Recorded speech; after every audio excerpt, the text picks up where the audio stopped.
What's up YouTube, Dal here from Zephyr War Games, bringing you a preview of the brand new art type of appliances that we get in Battles of the Legend Armageddon, due out in 2 days time.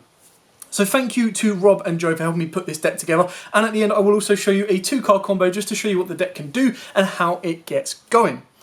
With all of that out of the way, please smash the like button, hit the notification bell and subscribe so you do not miss out on any of this week's videos. We've got of course the Battles of the Legend Armageddon opening. We've got a fossil profile, we've also got a numeron profile, there's a number collection update, and on Friday we've got our brand new podcast episode where we talk about fossils and numerons as a joint deck, or what they can offer to certain decks more as an engine as well. If you do have any questions for our podcast, put them in the comments down below or on this specific podcast post in the community zone as well, and we'll happily read them out on the cast as well. With that said and done, as always guys, let's get cracking into today's profile of appliances.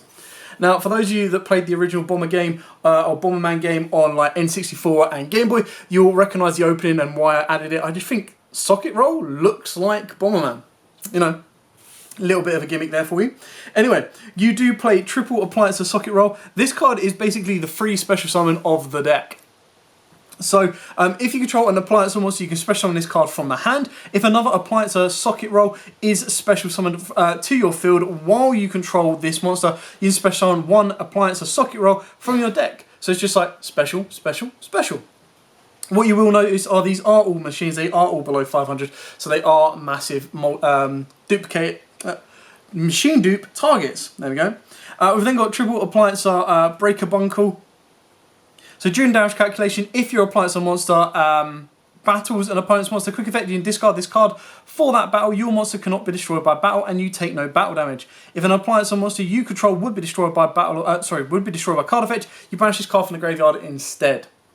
And then finally we've got the triple Appliancer Copy Buckle.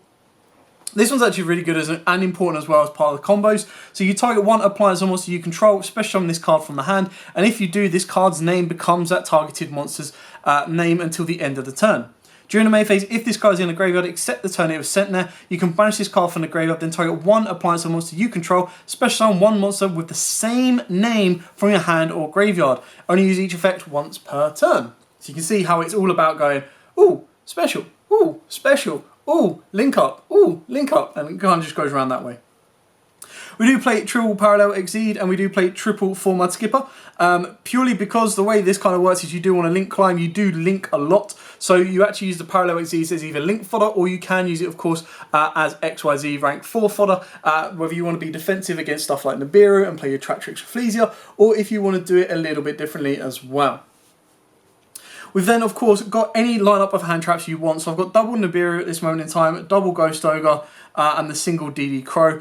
Now, Nibiru's kind of a good one in the sense that this deck at the moment doesn't have any built-in kind of outs to multiple negation boards, so you need to kind of stop it happening.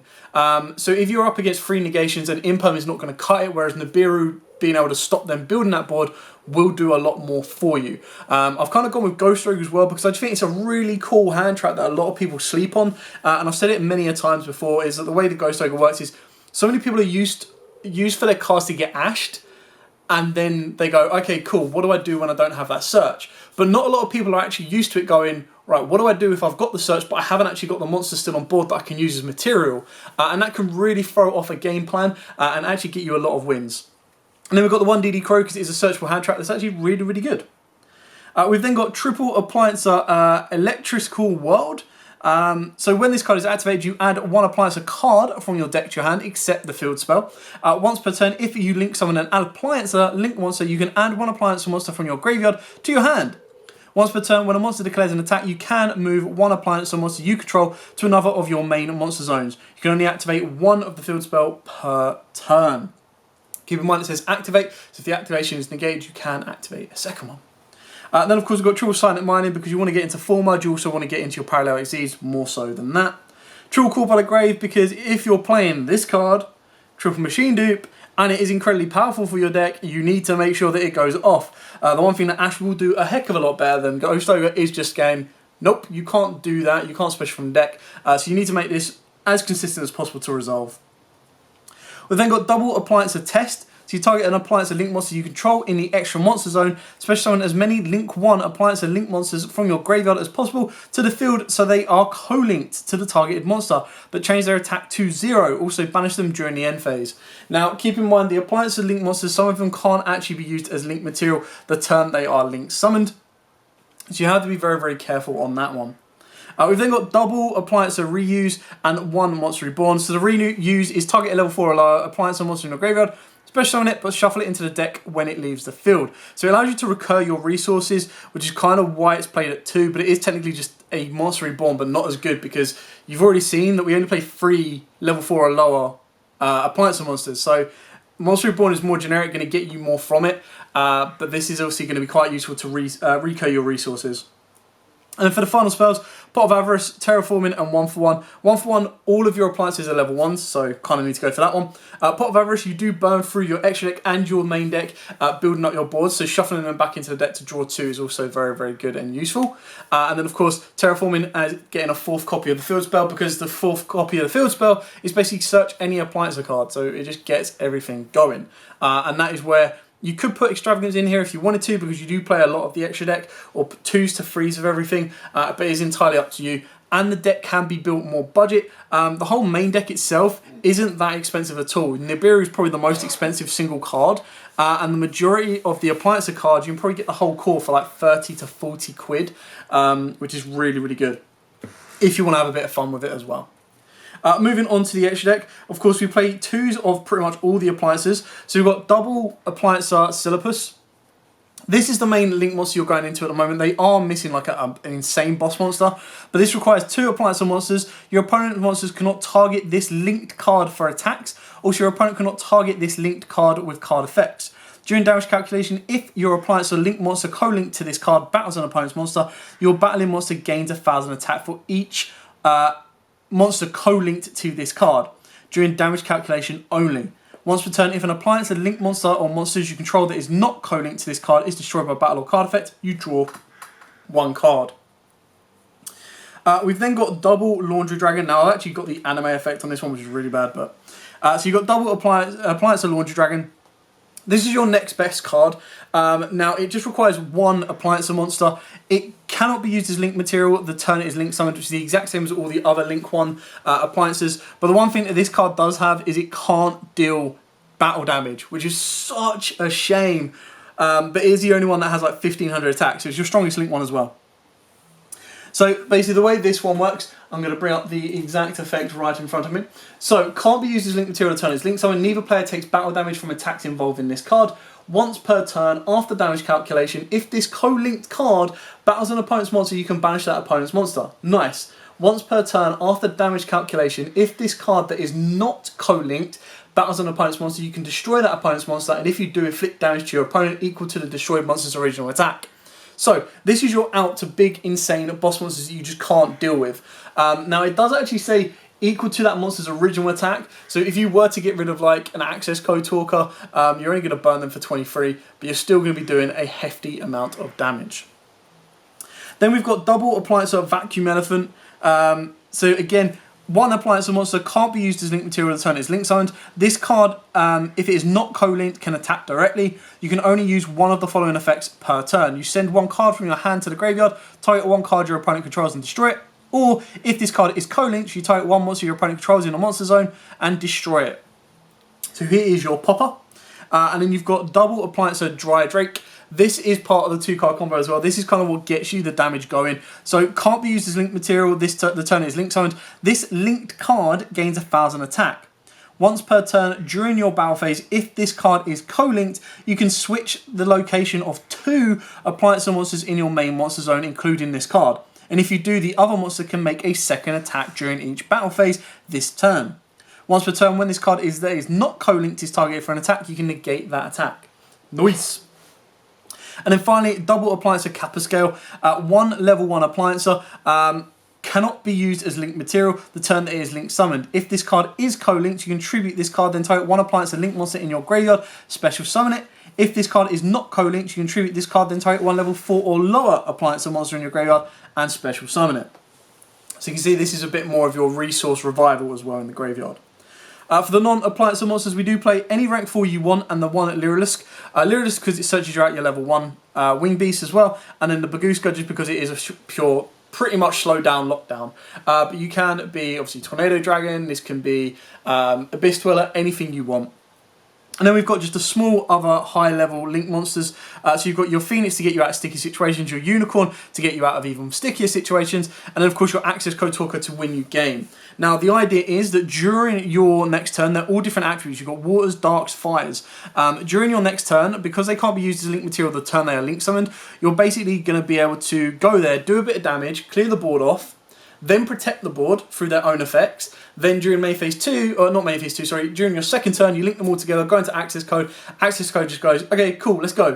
Boom, and punches straight through your opponent. He's going to have so many materials in the graveyard, he's going to pick off the rest of the board and off you go. So yes, the idea of this deck is to go second. It is where it flourishes the most at this particular moment in time.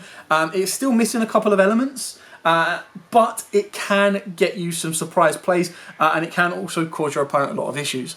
So I'm going to zoom out, and I'm going to pull the map down, and I'm going to show you the 2-card combo. So this 2-card combo, all you need, and you've got 4 of these, so Field Spell, and then Appliancer Socket Roll, or your Copy Buckle. Now basically the idea is whatever one you don't have, you get off of the Field Spell. So this is how we're going to go from here. Is you're going to activate the Field Spell. I'll put this over here. You're then going to normal summon your Socket Roll.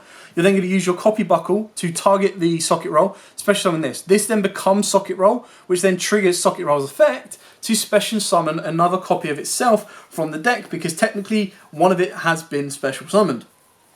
So I'll bring you out your Socket Roll.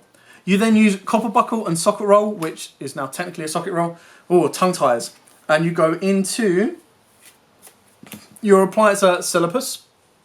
I'll put this up here, put the monsters and that down here. Then what you're going to do, because you've linked summoned, you're going to use the Field Spell to add back your Socket Roll. And then because you haven't used Socket Roll's first effect, because you do control an Appliancer monster, you can special summon this card from your hand. Then what you're going to do is you're going to turn your Socket Roll, and you can go into the Vacuum Elephant if you want to, but we're going to go into the Drake, and then we're going to use the other Socket Roll, and we're going to go into the Laundry Dragon. Now this is going second, so you're going to have 4 more remaining cards in your hand. Ideally you want those 4 cards to have either been hand traps to slow your opponent down, or board breakers like Lightning Storms, Dark Ruler No More, stuff like that. So once you've cleared your opponent's board off, what you're then going to be able to do is keep in mind that Laundry Dragon can't do damage. But Celipus is giving Laundry Dragon an extra 2k, so it's 3,500. It's giving Drake an extra 2k, and Drake gains 1,000 attack because it is linked. So this is currently sitting on 3k. This is the only one that's going to do damage, unless this is going to burn damage, and that's not going to burn damage until you move it out of the way. So the idea is you attack with Laundry Dragon and you banish that opponent's monster. You then attack with Drake to do some damage. You use Drake's effect to switch positions of these two. Now they are no longer co-linked, they are just generally linked. Laundry Dragon can then attack to destroy that opponent's monsters and burn for that opponent's monster's original attack. And again, you're not going to take damage. So the idea is if your opponent's got a big boss monster, let's say, try and think of a boss, like Golden Lord, for example, you can get past Golden Lord with your Laundry Dragon, deal with damage that way. You can, if you want to, actually move Drake out of the way completely, because then by using your Field Spell after you've attacked with this, is you can actually co-link it back. This will then gain more attack. Not that it really needs it, because you're not going to take damage anyway. But it does mean that Drake, if it's targeted for an attack, because it is no longer co-linked, so you can negate the attack. So this can kind of protect itself. Then this can't be targeted or attacked, which is obviously another great one as well. So you're kind of protecting your board up. You've got 4 more cards if you haven't already used them, and you've got consistency in the fact that your socket rolls, you're looking at 3 of those, or 6, 7 if you include the Field Spell, and then the copy buckle, you've got again 7 including the Field Spell, and then the Field Spell you've got 4 of those as well. So this is kind of like the offensive combo. If you don't want to do the whole switch and bait and kind of all this stuff like here, you can turn this into the Elephant instead. Well, not turn it into the Elephant, but you make the Vacuum instead. If you make it non-co-linked and move it so it's non-co-linked, it will pop a card. Otherwise, you have to send a card from the hand to pop a card, and then you can attack directly, do stuff like that. So it depends on which option you want to go with and what kind of board clearance you're going for. But this 2-card combo is probably the best version of it, because you get a banish, a pop, a 3k attack, and you kind of go from there.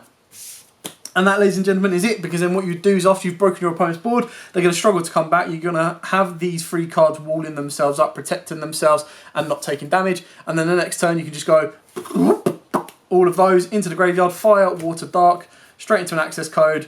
And you go banish pop, banish pop, banish pop, gain 2k, 43, boom, game. Obviously, if you don't have access code, you do have Borrow Sword as well, because you are going to be using 3 plus effect monsters as well. And that, ladies and gentlemen, is it. Short, sweet, simple, to the point.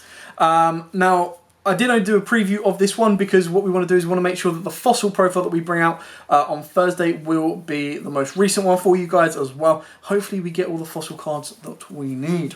But yes, thanks for watching. Don't forget to like, comment, subscribe, share. And until next time, guys, as absolutely always, happy dueling.